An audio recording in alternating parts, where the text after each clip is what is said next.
what tips would you have for anyone who's trying to audition, whether as a dancer or any other capacity? From my experience, the number one thing is you want to stand out. And this is very silly, but it worked extremely well for me and my dance crew 787, and then me after the crew. One thing that really worked really well for us was dyeing our hair bright colors. So I shit you not, I think it's the best decision I ever made as a dancer, to dye my hair bright red, almost pink.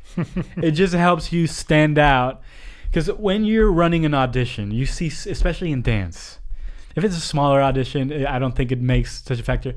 Like in dance, when you go to big cattle call, you're just hoping they see you. Mm-hmm. Not even if they look at you through the whole dance, because they're not going to watch you the whole time you're performing. Mm-hmm. Just hoping they catch a glimpse of you and they remember you. Mm-hmm. So when you go to a cattle call in LA, if you book the job, great. Second best thing is just catching someone's eye. Mm-hmm. Catch someone's eye, leave a lasting impression on them. Maybe you don't book this job. Maybe you don't book the next job. But they're like, oh, that's that red-haired kid. Mm-hmm. Oh, wait, he can actually he does flips? Mm-hmm. Oh. And then that just makes it way more likely for you to get hired. Mm-hmm. So being the red-haired kid with the crazy hair helped a lot. We were inspired by Quest Crew, which is another crew from ABDC. So that's the main reason we did it, and it just worked. We can tell people, oh, you're the guys with the crazy hair. You're the guys with the crazy hair. We just kept hearing that, and to this day, I believe that helped a lot. Mm-hmm.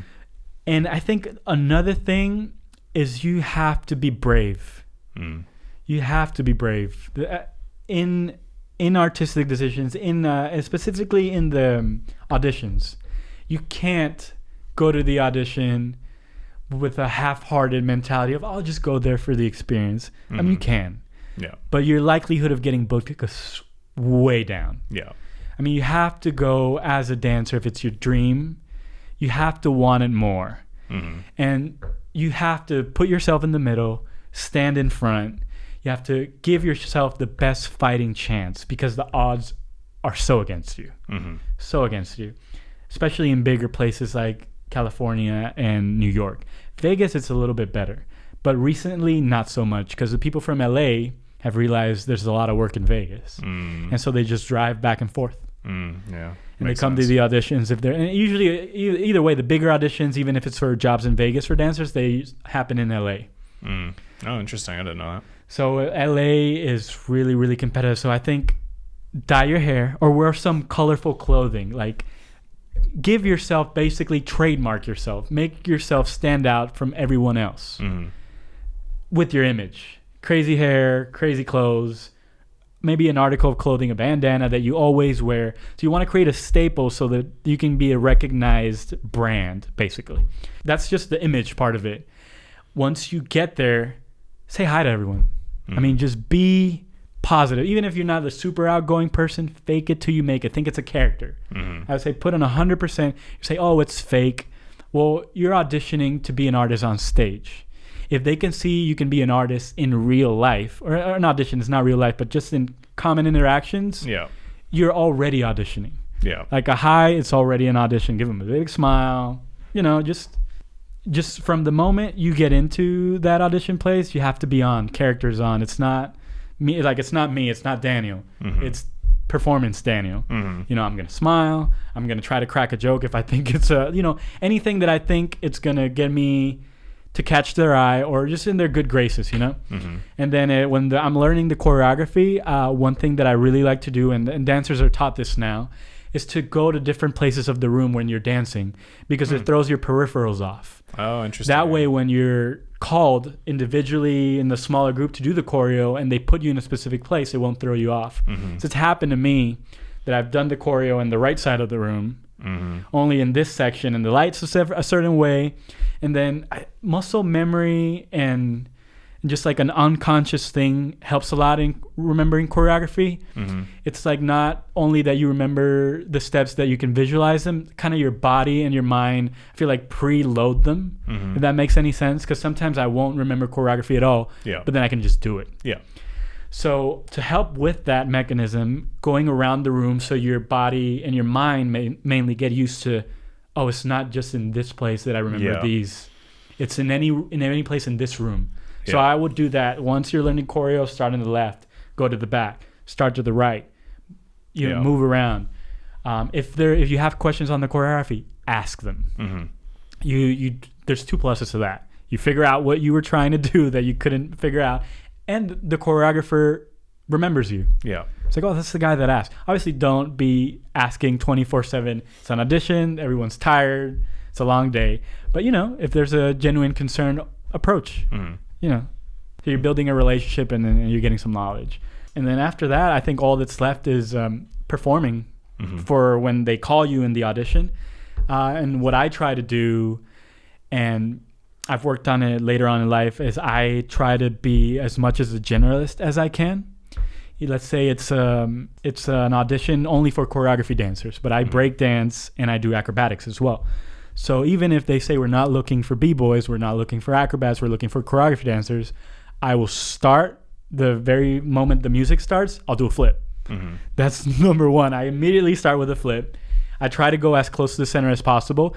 And as soon as I do a flip, no one else is going to do it usually, because they're like, oh, we're not looking for flips. Flips catches the people's eye. It doesn't matter if they don't want it in the show. As soon as you did a flip, their eye goes towards you because it's a big movement. And their eye goes towards you even if they go like, why is this guy doing the flip? Yeah, I don't want him to do the flip. He's looking at you now. So you got him. You reel them in. And usually they like when people do flips. So after that, just the music's playing, you have to be dancing. And I would say this for acrobats too. If you're taught a specific section of a choreography to go within the acrobatic act and they put music, already be in character, already do some type of movement. Because they really, if you're an acrobat and they want you to do dancing, they just want to see how your body moves within a character. The thing is, do you have rhythm? Can you break these usually straight lines that you have to hold as an acrobat? Can you break them? Do you have malleability? So if you're in a dance audition, as soon as the music starts, even if the choreography is not for that section, start moving. I mean, I'm not saying go crazy, but start embracing the essence of what that choreography is. And then after the choreography that you learned is done, go crazy. Show whatever you would like for them to see, show it. So I usually do power moves, which is a questionable decision because I'm tired from the choreography, but I have a specific set of power moves that I can do even if I'm dying. Like I could have COVID, shot 3 times in the leg, I can still nail it. So it's obviously not my hardest skill, but I give them a glimpse. I was like, look at this guy, he can do these moves. So I think I booked a lot of jobs because of my versatility. Even I remember I made it to the end of a cruise line audition, and they were looking for technically trained dancers. They didn't want any hip hop, any flips, any breakdancing. I was the only non-technical dancer who made it all the way through.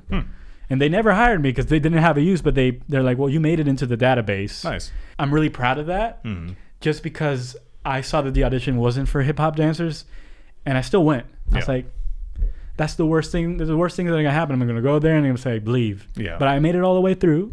Didn't materialize in a job, but there's a lot of doors that can close in your life, but there's doors that are closed that you can open. Right. You just have to knock. And I think a lot of people that aren't as successful in the entertainment industry, they're afraid to knock. That makes sense. Because some people, like I see a lot of talent, and then sometimes that talent doesn't correlate with the success, the talent level with the success level. And I think these things that I learned, copied, and through experience in my life have really been the difference between being hired and not. Yeah. So hair, create a image, create a hair, create something that's a trademark for yourself. Move around in the room when you're learning choreo, do a flip. As soon as the music goes in, start embracing the character. If you're a dancer, start dancing. If you're an acrobat, start embracing that character, start moving, start showing that you can follow rhythm. And then at the end, just show them what you got. Till the music stops, don't stop.